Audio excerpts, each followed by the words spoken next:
sa ating lahat mga kababayan. Ito po ay linyada ng waterline na ini-install namin dito para sa bagong community ito. Ayan, ang daming mga linyada na. So ito ay plastic na ngayon ang ginagamit, hindi na yung dati na parang bakal. So yun, dito sa mga fittings andito yung mga pangmalakasan na kapwa nating mga Pinoy. Ayan o, nagwi-welding ng anod kung tawagin para hindi kakalawangin dahil kinakalawang na. Itong mga kasamahan natin na pangmalupiton dito hindi pa to kinakalawang, mga bata pa malalakas pa ito, yung baka lang. Ayan si Giovanni from Waray Liti, ayan naglalagay ng powder bala ng D12 yan, kinuha niya para lang i-welding dyan Ito naman si Ronald, medyo mahina-hina yung tuhod ngayon pero malakas pa rin. Normal, kakarating ng Love of My Life kumbaga, sabihin nila, kanta na yun Oo. Ayan yung hydrant na install.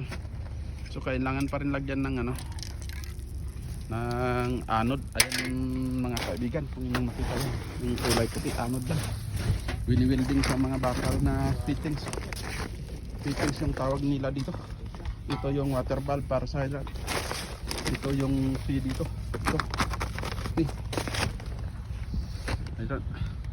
Kailangan malagyan muna ng mga anti-corrosion pag bago mabuhusan ng konkreto, kasi buhusan ito ng konkreto mamaya hanggang doon sa kabilang dulo ulit. Yung dito nabakpila na.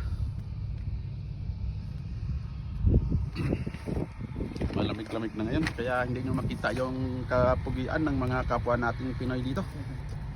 Pinoy lang ang maasahan. Import pa. Import ito, galing sa ibang grupo, talagang sinundo doon, dinala dito para lang gagawa nito. Sipin nyo yan, mantakin nyo yan mga kapwa Pinoy.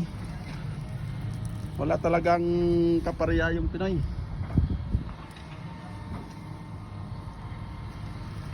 Mag-welding si Ban, tingnan natin.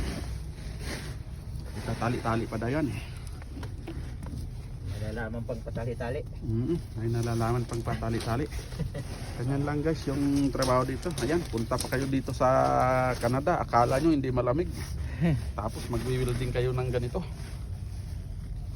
Tingnan nyo guys, makita nyo man lang kung paano wini-welding yung anod. Di sila gumagamit ng welding machine. May handmade na pang-welding. Teka. Lalayo ko lang kamay ko. Okay, go. Ayan. Naku, wala ka pang gloves sa Ronald. Papaya tayo sa mga viewers si Kuya. Naalog yata yung prime ng mo. Yung powder ng na yan Walang, ayan. Ang tagal tagal uminit. Banat. Ayan guys, ganun lang pag-welding. Kung dyan sa Pinas gumagamit kayo ng welding machine, dito manual lang na welding machine.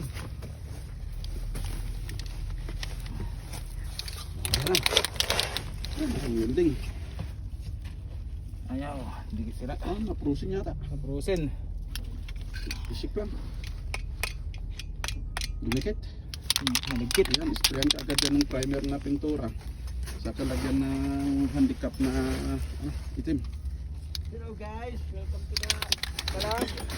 Ayan yung tinatawag na handicap hindi yung handicap na permit para sa pagparadaan.